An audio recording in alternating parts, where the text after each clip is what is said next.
How to find someone you recently played with on Roblox.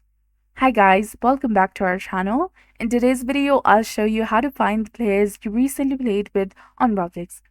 So first of all, you need to install the Restore Old Roblox Server List extension from the Google Chrome Web Store. So this extension is safe and it won't harm your Roblox account. Once you find the extension, tap on Add to Chrome and then add extension to your browser. Once it has been installed, go to Roblox and then activate the extension by clicking on its icon in the top and then toggle the switch of auto search.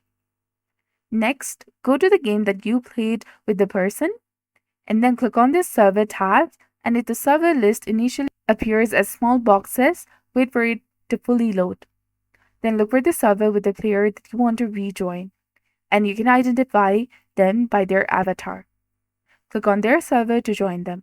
Alternatively, if you know the player's username, you can search them in the search bar within the server list to find them. And if the server list does not load, try refreshing the page.